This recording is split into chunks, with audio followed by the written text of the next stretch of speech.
Pronto. Iniciamos. Deixa eu colocar minha apresentação de novo aqui.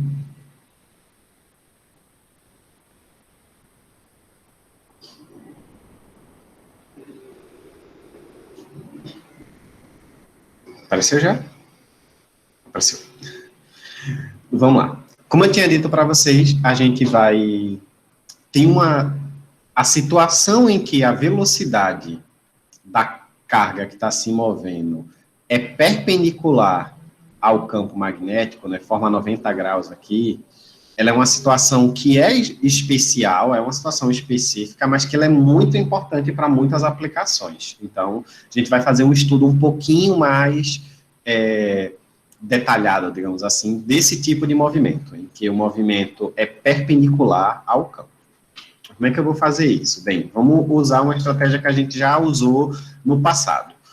É meio difícil desenhar em 3D, então vamos usar as representações. Nesse caso aqui, quando eu tenho essa bolinha com um pontinho no meio, o que eu quero dizer com o campo? Vocês lembram em que direção e sentido o campo está, quando eu represento essa bolinha com um ponto no meio?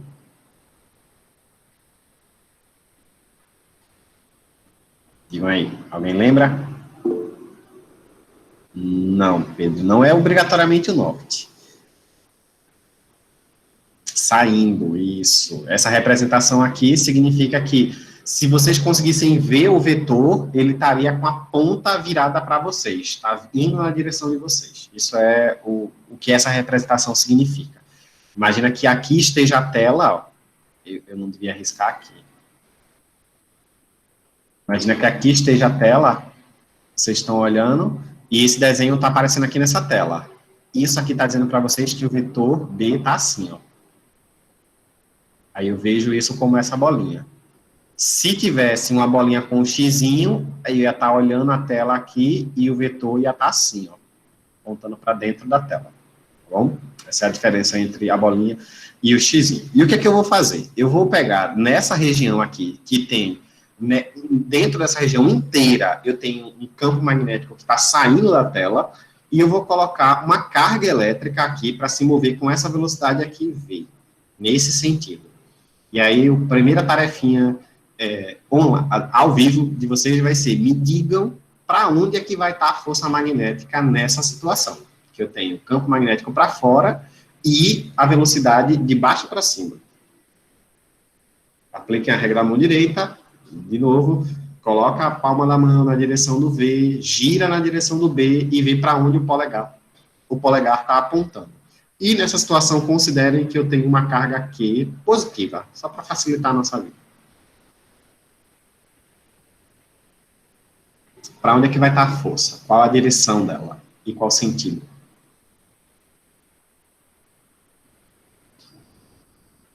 Para a direita?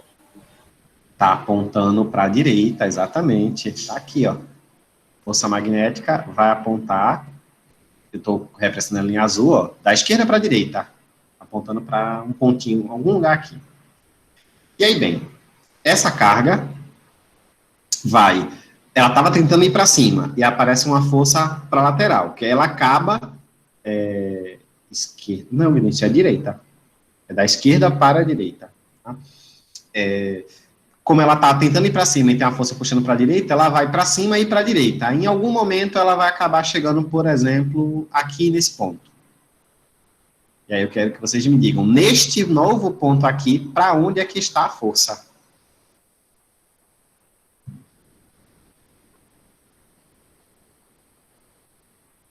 Para baixo. Para baixo. Boa. Ficou a força. Tá para baixo. Aí ela estava tentando ir para a direita, uma coisa puxou para baixo, ela acabou fazendo as duas coisas, e em algum momento ela chega aqui, ó.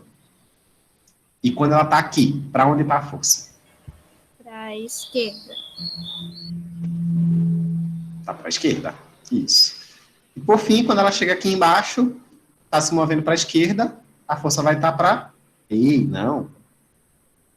Ei, boy, foi mal. Nem imaginava que... tinha nem me tocado que tinha ficado parecido com isso.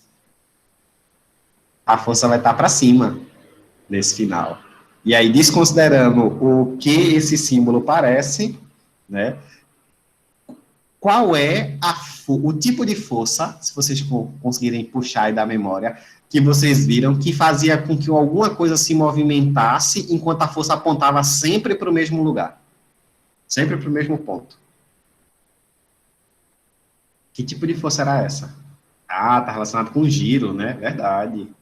É a força centrípeta, né?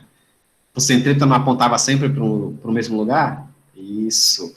E a força centrípeta, ou se ela tem sempre a mesma intensidade, ela faz o objeto descrever que trajetória? Circular, exatamente. Essa é a trajetória que uma partícula faz se ela for colocada numa região que tem campo magnético com uma velocidade que é perpendicular ao campo. Ela começa a girar. Isso acontece com qualquer carga, e a gente usa esse efeito em algumas aplicações bem importantes. A força magnética obriga essa carga a realizar um movimento circular, e o módulo da força magnética que ela vai sentir, porque vejam, a velocidade aqui começa com V, aí surge uma força magnética que é perpendicular a ela, né, forma 90 graus. Lá no curso de Física 1, vocês provavelmente ouviram falar, se não ouviram, vão lembrar agora, vão ouvir agora, que se a força é perpendicular à velocidade, essa força não muda o valor da velocidade, só muda a direção e o sentido dela. Então, quando essa carga chega aqui, o módulo da velocidade continua sendo V. Aqui é V, ou seja, a velocidade é sempre a mesma. Se é a mesma velocidade e o campo é o mesmo, a força magnética é sempre tem a mesma intensidade e ela vai se igualar à força centrípeta. Então, vamos ver aqui como é que fica. A força magnética. Lembra que eu falei que ia ter um termo seno de θ aqui, mas ele desaparece quando o θ é 90 graus, ele vira 1, então ficou só QVB. E a força centrípeta, essa fórmula aqui, pode ser que você já tenha até esquecido, mas eu trago ela aqui para relembrar, mv² sobre R. Essas duas forças aqui têm que se igualar. Por quê? No fim das contas, a centrípeta é uma força resultante. Então, ela não tem ninguém que aplica. E a força magnética é a única força que existe. Se só tem a força magnética, é porque a magnética é a própria centrípeta. Então, elas se igualam, a intensidade dessas duas forças se igualam, essa é a magnética e essa é a centrípeta. Força magnética. Força centrípeta, quando eu igualo esses dois caras, eu posso descobrir qual é o raio dessa trajetória circular. Vou fazer um círculo aqui com um raio R. Que raio é esse? Esse raio eu posso cortar um V daqui com um V de cá, passar o R para o outro lado, trazer o Q multiplicando o B dividindo, e aí vai acabar com essa expressão. Se vocês quiserem, depois dá para fazer manualmente nesse cara, cortar aqui e tal, é bem facilzinho de chegar. Então, chega nessa expressão aqui, que o raio é M vezes V dividido por Q vezes B. E eu fiz uma separaçãozinha aqui que ela é interessante para as aplicações. Eu separei esse termo M sobre Q do termo V sobre B. Por que eu separei esse? Porque o termo M sobre B, ele só depende da partícula.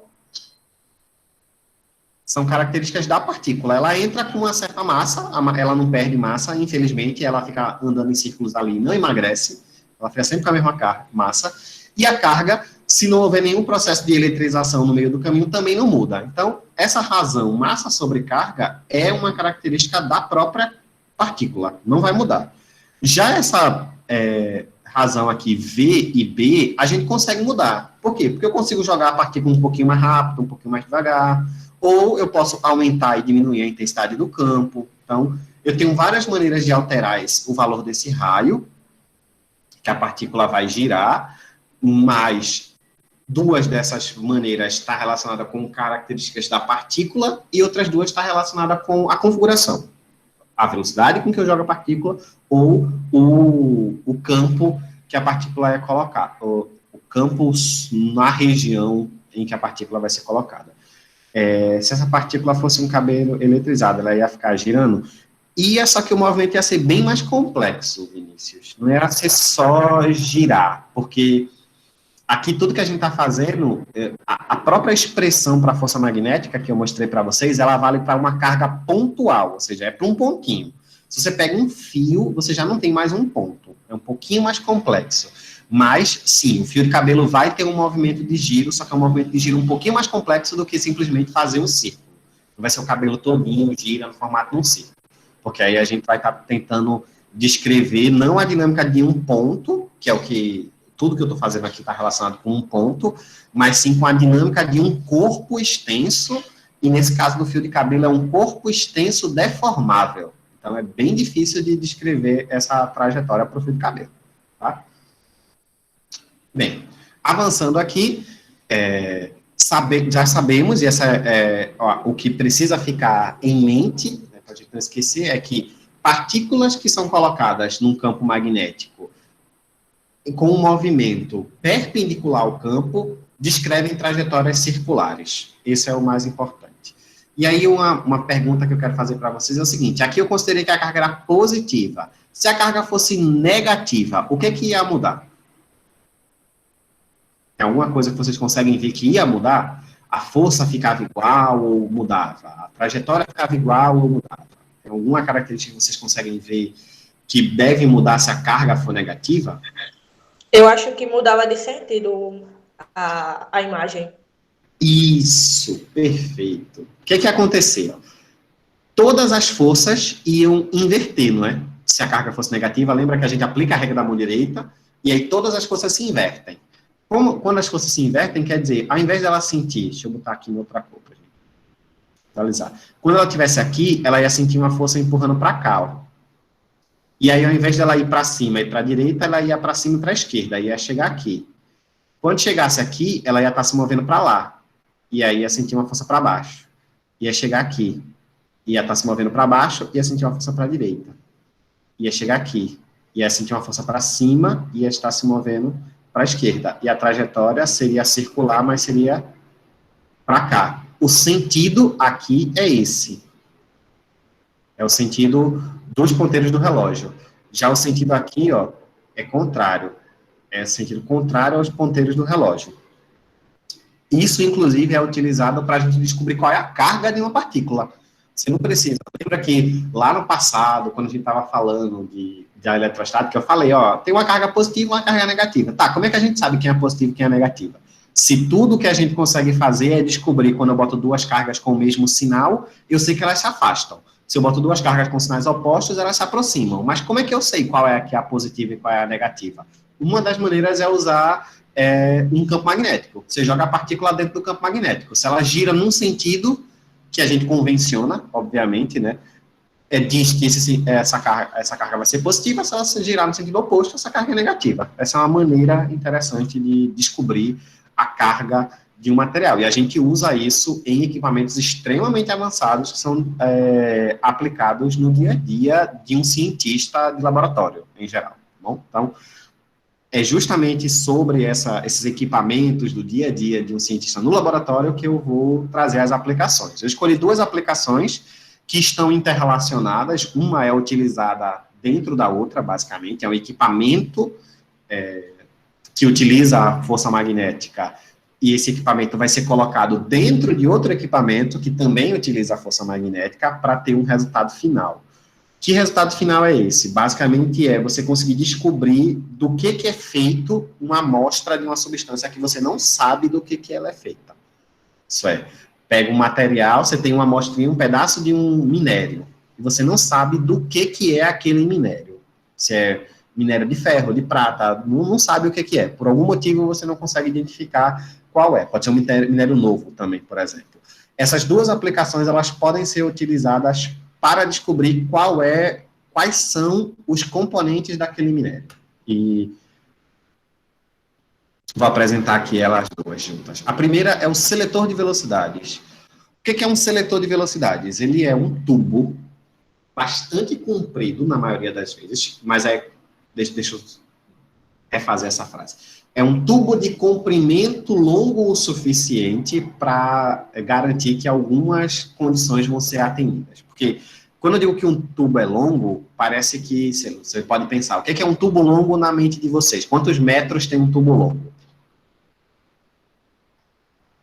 era para se levar ao terreno, dá para descobrir. Dá, mas é mais complexo, Vinícius, se ele tiver sujo. Em geral, o que você faz, você isola a sua amostra, você separa. Aí, Vinícius, acha que um tubo longo é um tubo de 800 quilômetros. Aí eu vou dizer para vocês, um seletor de velocidades, pelo menos o seletor com que eu já trabalhei, ele tinha um comprimento de 19 centímetros. O comprimento dele era 19 centímetros. Isso já era longo o suficiente para aquela aplicação que eu estava fazendo. Em alguns experimentos, você precisa de que esse seletor seja mais comprido.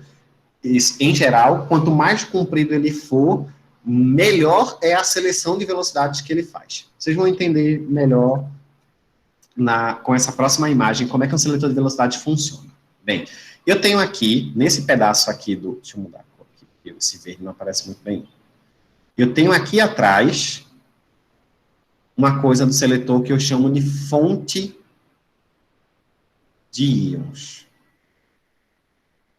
Essa fonte de íons, ela pode ser uma coisa muito simples ou pode ser um aparato experimental maior do que o próprio seletor de velocidades. Vai depender do tipo de amostra que você está trabalhando. Se é uma amostra que ela é facilmente quebrada em íons, em geral, essa estrutura aqui é pequena. Já, se você está trabalhando com sei lá, um polímero, um polipeptídeo, uma substância química que tem uma estrutura muito complexa e que não se quebra facilmente em íons. Aí você vai ter que ter alguma coisa aqui atrás que crie esses íons. E esses íons podem ser criados de maneira física, por passagem de corrente elétrica, por exposição a um campo elétrico intenso. Tem muitas maneiras de criar esses íons física ou quimicamente mesmo. Você pode colocar 2 elementos ali para reagir. E eu vou pensar aqui numa maneira mais simples possível. Como é que eu vou gerar esses íons? Digamos que eu estou com uma amostra que eu não sei o que é, mas eu sei que eu consigo quebrar essa amostra por um processo químico em 2 tipos de partícula. Chama partícula A e partícula B. Bom, vou quebrar essas partículas em 2 íons. Uma partícula A de carga positiva e uma partícula B de carga negativa, por exemplo. Ou a partícula A e B, ambas de carga positiva. Mas o importante é que eu tenho que ter 2 partículas e ambas têm que estar carregadas. Vamos imaginar que essa aqui fica com carga positiva, eu não sei quanto de carga positiva ela fica, mas fica com carga positiva, e essa B fica com carga negativa. Aí eu coloco essas partículas e eu jogo essas partículas aqui dentro da fonte de íons. Tem alguma coisa também que faz com que as velocidades com que as partículas saiam sejam mais ou menos, não obrigatoriamente todas, mas mais ou menos horizontal. Então, a velocidade das partículas é mais ou menos aqui nessa mesma linha. Não vai ter nenhuma partícula saindo aqui assim, por exemplo, tentando escapar por cima. Em geral, tem alguma coisa antes que faz com que ela saia na horizontal. Aí essa carga, essas partículas carregadas vão acabar chegando nesta região aqui de dentro, do tubo. Dentro dessa região, tem aqui, ó, um campo magnético, ele está representado aqui, ó, por esse xizinho azul, e também tem um campo elétrico, que são essas linhas verdes. Como essa carga vai entrar, uma carga carregada em movimento, numa região que tem campo elétrico e magnético, ela vai sentir 2 forças, uma força magnética e uma força elétrica. Essa parte elétrica aqui só depende da carga e do campo, enquanto que a força magnética depende também da velocidade. E é justamente aqui que está a sacada de como constrói o seletor de velocidades. Se essa carga sair com uma velocidade específica, se essa carga entrar e sair com uma velocidade específica, ela passa direto aqui. Ó. Por que ela passa direto? Porque existe um valor de V, vou até representar ele aqui, ó, que faz com que a força magnética seja igual à força elétrica. Essa é a velocidade, é a razão entre os campos. Se a carga passar com essa velocidade, ela passa direto, porque a força que puxa para cima é igual à força que puxa para baixo. Então, nada muda na direção dela. Agora, se essa velocidade com que ela entra digamos que ela entre com a velocidade aqui V1, que é maior do que V, maior do que essa velocidade aqui, ó, o que vai acontecer? A força magnética vai ganhar, não vai? Porque esse cara aqui de baixo não muda nada, fica sempre Q vezes E, mas o termo de cima, QVD, fica maior do que antes. Então, tem mais força para cima. O que acontece com essa partícula quando tem mais força para cima? Ela sobe. Ela sobe e em algum momento ela bate aqui na parede e ela é absorvida. Ela fica presa, ela não sai mais. Porque ela tem carga e ficou presa ali. Se essa carga entrar com uma velocidade V2 que é menor do que V, o que vai acontecer? Esse termo aqui vai ficar pequeno, que VB fica menor. Menor do que Q vezes E. Então, a força para baixo vence. E aí, essa carga, em vez de se mover para cima, se move para baixo. E acaba batendo aqui também, ficando presa. Ela não consegue sair. O que é que acontece na prática? As cargas, só as cargas que têm uma velocidade específica, eu escolho uma velocidade com que eu quero passar. E aí, daí vem o nome do equipamento. Ele é um seletor de velocidades. Só sai do seletor de velocidades aquelas partículas que entraram com a velocidade V específica, dada pela razão entre o campo elétrico e o campo magnético. E aí você consegue alterar que velocidade é essa. Quero partículas mais rápidas. Então faz o quê? Aumenta o campo elétrico ou então diminui o magnético. Quero velocidades mais lentas. Então você diminui o campo elétrico ou então aumenta o campo magnético. O importante é, você vai ter partículas saindo apenas com uma velocidade específica. Ou melhor, com essa velocidade V, mais ou menos uma coisinha aqui pequenininha. Então, sei lá, você pode escolher 10 metros por segundo. Então, só vai sair partículas que têm 9,92 metros por segundo e 10,03 metros por segundo. Bom, não vai passar todas as partículas vão passar, não tem exatamente a mesma velocidade, mas estão muito próximas de uma velocidade central, tá bom? Isso é o que o seletor de velocidades faz. Ele escolhe a velocidade com que as partículas vão sair. Para que ele é utilizado? Bem, ele é utilizado na física nuclear, na física molecular, na física de partículas, em diversos ramos da física, e quando eu falo física molecular, basicamente eu incluo a química dentro também, porque físico não gosta de ser chamado de químico, mas quem faz física molecular, basicamente, está estudando química. Tá bom? Oi, quem? Foi Jamílio? Não. Quem foi que levantou a mão? Oi, professor. Pode falar. O senhor foi maldoso, viu? Colocando aquela atividade aí sobre essa imagenzinha aí.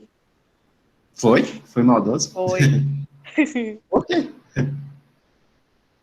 Porque já é complicado ver essa daqui, o senhor explicando, imagina a atividade para responder. Não. O objetivo é a gente poder explorar mais o conteúdo, né? Então, isso vai acontecer algumas vezes.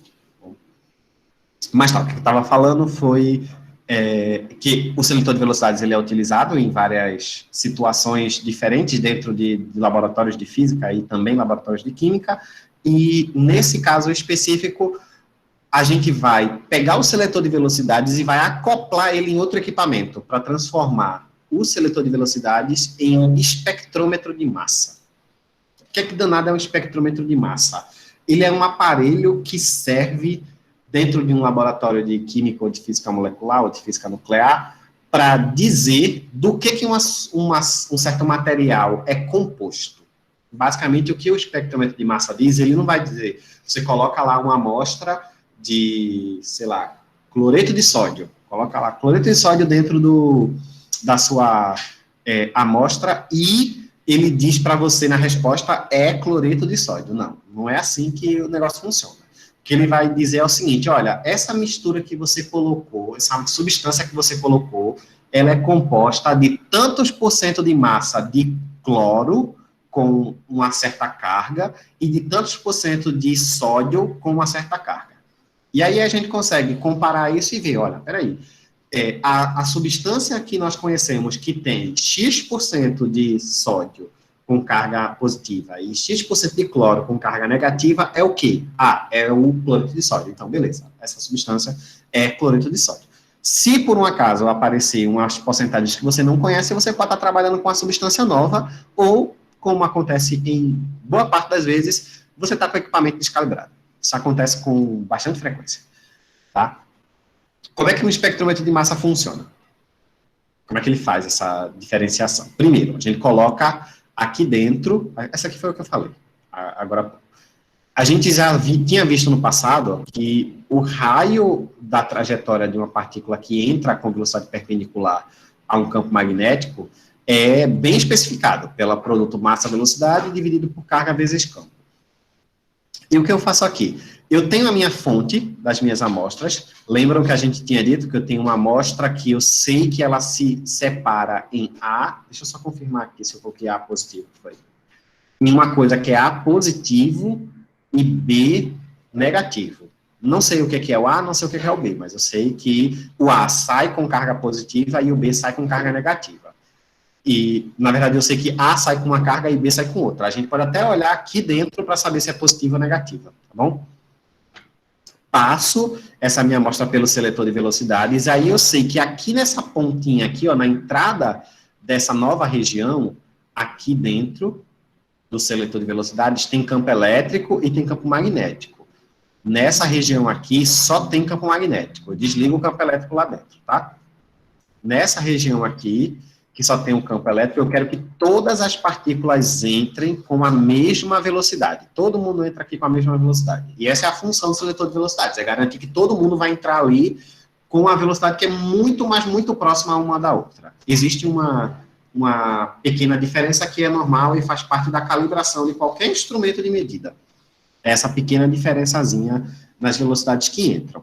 E aí as partículas vão entrar. Nesse caso aqui do exemplo, eu estou tendo as partículas se movendo ambas na mesma direção, mas poderia ser o seguinte, ter uma entrando e fazendo um raio para cá e outra fazendo um raio para lá. É porque eu só achei essa figura, tá? Então, mas, em geral, essa pecinha aqui, ó, marrom, que está aparecendo aqui embaixo, que é um detector,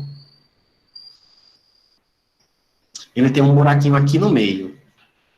E aí as partículas entram aqui pelo meio, tendo detector para o lado esquerdo e detector para o lado direito. Esse tipo de situação em que o detector está para um lado só, ela serve para quando você já sabe quais são as cargas de todas as partículas que vão entrar. Então, você bota elas para entrar, garantindo que elas vão girar sempre para esse sentido. Bom? Esse detectorzinho, ele vai fazer o quê? As partículas que entram aqui, a gente viu no passado, né, que elas vão começar a rodar e vão acabar rodando e batendo aqui no detector. Bate um aqui e, digamos que se tivesse outro, bateria uma aqui desse lado. O que eu ia saber automaticamente quando eu visse que bateram partículas de um lado e do outro, né? Não bateram as duas do mesmo lado. Se bater uma de um lado e uma do outro, é porque obrigatoriamente os sinais são diferentes. Um é positivo e um é negativo. Porque a gente viu, né, que o sentido de rotação depende do sinal da carga. Então, se uma foi para um lado e a outra foi para o outro, os sinais são diferentes. Então, sei que uma é positiva e outra é negativa. Outra coisa também que eu sei é o seguinte: como o raio depende da massa, da carga, da velocidade e do campo, o que eu preciso fazer? Eu preciso ter bem fixado quem é a velocidade de entrada e quem é o campo. Fixo esses dois caras, deixo sempre no mesmo valor. A velocidade eu fixo usando o seletor de velocidades e o campo eu fixo controlando a corrente elétrica que está gerando ele, por exemplo. Então, deixo eles fixados. Deixa eu ver o que é que a pergunta de Vinícius. A partícula que entra... Não, entram várias partículas, Vinícius. Quando vão entrar várias partículas, algumas são A, outras são B. Eu tinha uma substância que era composta de dois tipos de átomo, um átomo A e um átomo B, e eu quebrei essa substância nos seus íons, esses íons entrou formando um feixe dentro da região de só campo magnético do espectrômetro. Alguns foram para um lado, os outros foram para o outro. Então, automaticamente eu sei que um é positivo e o outro é negativo, porque foram para lados diferentes. Além disso, eu sei que cada um vai ter o seu próprio raio. Quando eu determino o raio, esse R1 aqui, por exemplo, esse R2, ou podia ser R1 e R2 nas figurinhas que eu fiz, o raio, ele depende, ó, de uma coisa que eu vou manter constante, que é a velocidade e o campo, e o produto a razão, na verdade, entre a massa e a carga. Essa razão massa-carga aqui, existe um conjunto de tabelas que dizem o seguinte: se essa razão entre massa-carga der um certo valor X, é porque você está tratando de um carbono com uma carga positiva. Se der Y, é porque é um hidrogênio com carga negativa. Se der um outro valor Z, é porque eu tenho um átomo de flúor com 4 cargas positivas. Então, existe um conjunto já tabelado de grandezas para essa razão massa-carga. Hoje em dia, a gente até já consegue usar um pouquinho da teoria da física de partículas para determinar essa razão massa-carga, mas, em geral, o que é utilizado são tabelas de grandezas que foram medidas ao longo dos anos dessa relação massa-carga. E aí, o que é que o cara faz no espectrômetro de massa? Ele recebe aqui eu tinha visto, né, que tinha mostrado para vocês que a razão massa-carga, ela depende desse cara aqui, que é constante, ó, e do raio.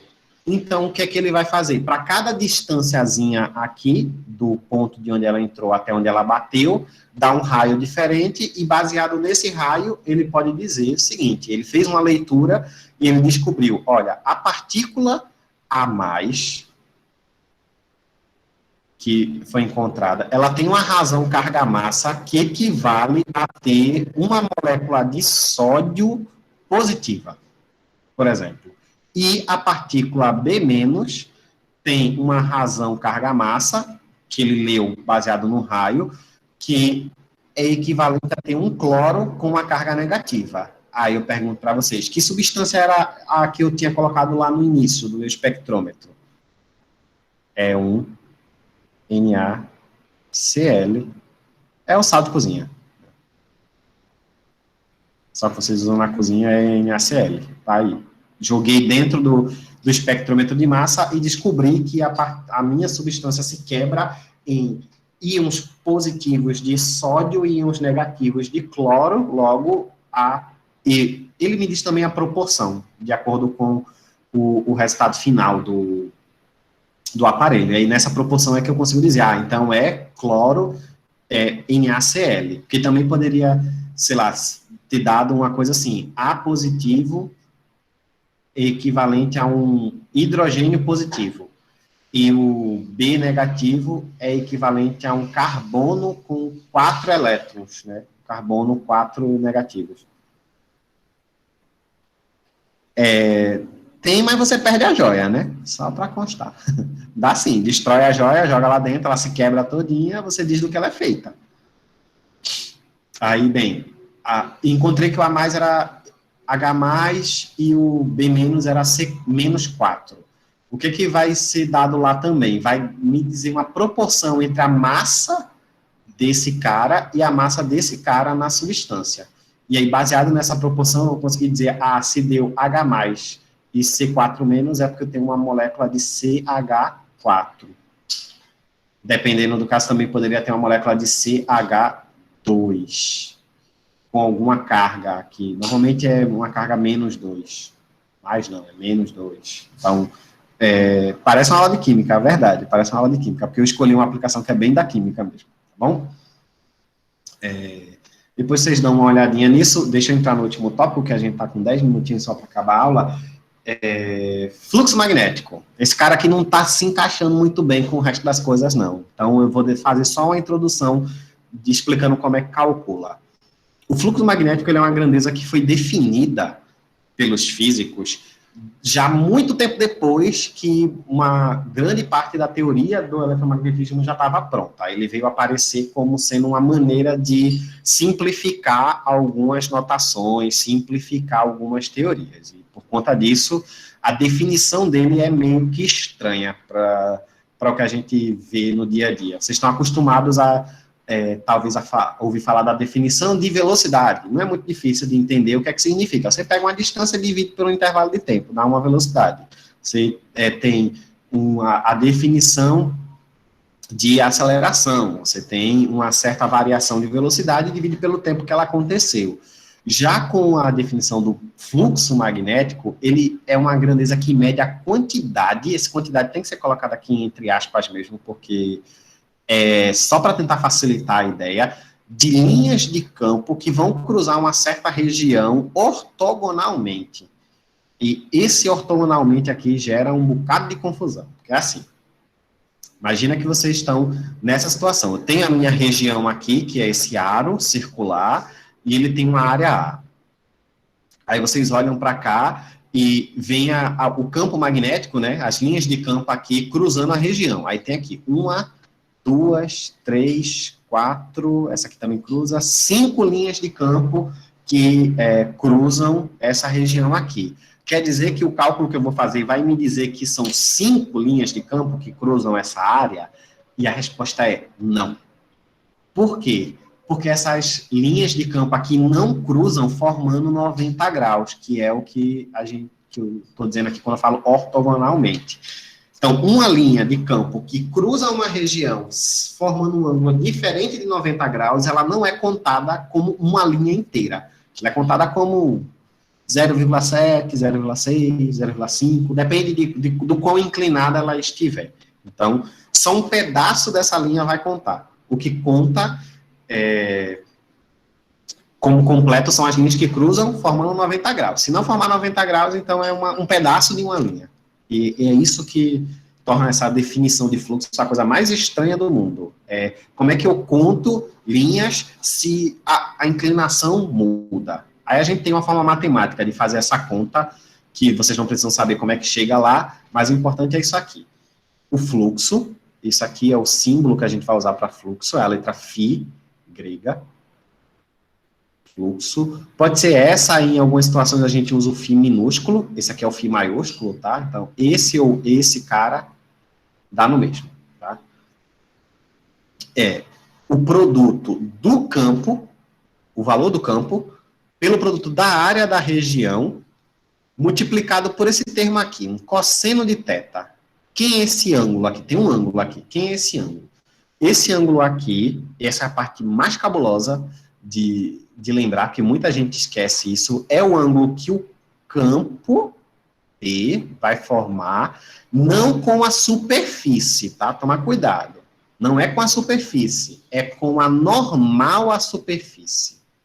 Então, esse ângulo θ aqui é o ângulo formado entre a normal, aquele vetor que faz 90 graus, que vocês já provavelmente falaram bastante na Física 1, né, quando estava trabalhando, principalmente naquelas questões que aparecem bem pouquinho de plano inclinado, né, é o vetor que forma 90 graus com a superfície.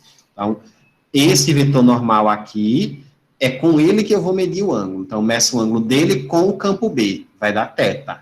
E eu incluo aqui o cosseno desse ângulo θ, tá bom? Esse cosseno aqui é justamente o que vai me fazer com que, se a linha de campo estiver ortogonal à superfície, ela vai ser contada inteira, porque o ângulo vai dar 0 e o cosseno de 0 é 1. Então, eu conto a linha todinha. Agora, quanto mais inclinada ela tiver, menos dessa linha vai estar contando, porque ela não está passando ortogonal. Até a situação em que, se a minha normal estiver nessa direção e o meu campo estiver nessa direção aqui, formando 90 graus entre eles, então essa linha aqui não vai ser contada.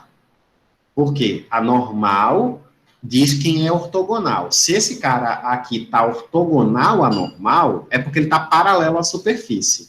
E o que é paralelo à superfície não cruza essa superfície, tá bom? Essas linhas são sempre iguais, elas não se mexem. Elas podem até se mexer, mas a gente vai usar apenas os casos em que elas ficam fixas, porque o B é uniforme. Se eu tiver linhas de campo se movendo, eu vou ter uma coisa chamada gradiente de campo, e a gente não vai estudar a gradiente de campo aqui, tá bom? A gente vai sempre focar...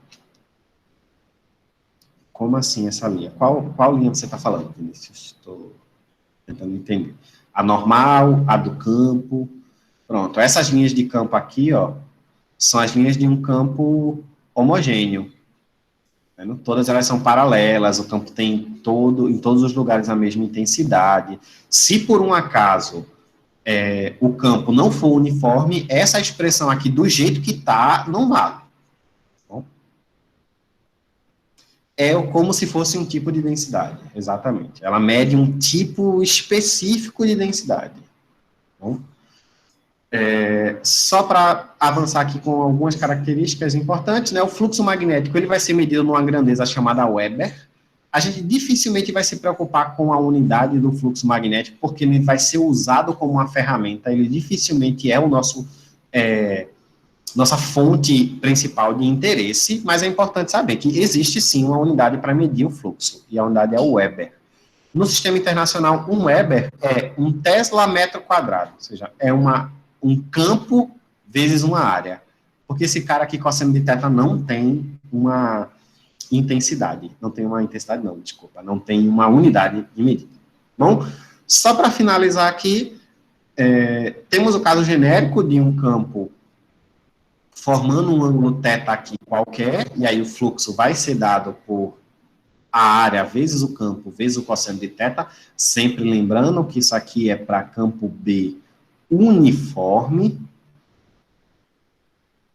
Tá?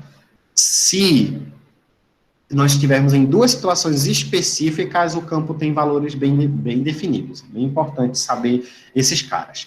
Se você tiver a sua normal paralela ao campo, nesse caso aqui, você tem um θ igual a 0 graus. Isso vai dar um cosseno de θ igual a 1. E lá na expressão do fluxo, ó, que tinha B vezes A vezes cosseno de θ, só sobra B vezes A. A área vezes o campo. Essa é uma situação bem particular. Eu tenho o campo paralelo à normal. Ou então você pode pensar que tem o campo ortogonal à sua superfície. Tá bom? Aí eu estou com o fluxo B vezes A, que para essa superfície e para esse campo é o fluxo máximo. Não tem como fazer mais, ter mais fluxo, a não ser que você aumente a área, ou então se você aumentar o campo. Bom, mas para este campo e para esta superfície, este é o fluxo máximo. O outro caso, que está no outro extremo, se você tiver a sua normal ortogonal ao campo, eita, que tentei fazer 2 vezes a linha reta e ficou horrível, esquece essa aqui. Ficou pior ainda, deixa para lá. Se a normal for ortogonal ao campo, né, formar esses 90 graus, então você vai ter um θ de 90 graus, isso implica que o cosseno de θ dá 0, e então o fluxo magnético nessa situação aqui é nulo. É o menor fluxo possível, tá bom? Outra maneira de pensar se a superfície for paralela ao campo, nesse caso estou olhando aquela hora para a superfície, se ela for paralela ao campo, não tem fluxo, tá bom? Entre o fluxo máximo e o fluxo mínimo, isso aqui é um N, para constar. Entre o fluxo máximo e o fluxo mínimo, existe um conjunto de valores que o campo vai obter, e esses valores vão ser descritos por essa situação aqui mais genérica, tá? Essa variação do fluxo, quanto o fluxo varia quando a superfície vai mudando a orientação, o ΔΦ, ele vai ser muito importante para vocês fazerem a atividade bônus, a variação do fluxo. Por que ele vai ser muito importante? Porque a variação de um fluxo magnético gera tensão, vou colocar assim, gera tensão elétrica. E aí, tensão elétrica, se você fizer essa variação de fluxo está em um circuito fechado, você gera corrente. Então, é essa grandeza que os físicos inventaram para facilitar a teoria eletromagnética, ela serve justamente para dizer que, é quando esta grandeza varia, ao longo do tempo, quando o fluxo magnético varia ao longo do tempo, a gente gera tensão em circuitos elétricos. E se os circuitos estiverem fechados, você gera corrente elétrica. Gerar corrente elétrica é gerar energia elétrica. Então, a variação do fluxo magnético é o responsável pelo princípio de geração de energia elétrica. E isso é o que vai estar lá na atividade bônus de vocês, é o princípio da indução elétrica. Não é tipo a indução, é o princípio da indução eletromagnética, tá bom? E aí, com isso, a gente encerra essa aula de hoje. Eu vou ver se a gente tem tempo. Não temos tempo para resolver o exercício. Hoje a gente pode marcar um CA, tá bom? A gente marca um CA e eu resolvo com vocês a atividade. Já está no chat aí a chamada. Deixa eu colocar de novo, caso ela tenha se perdido.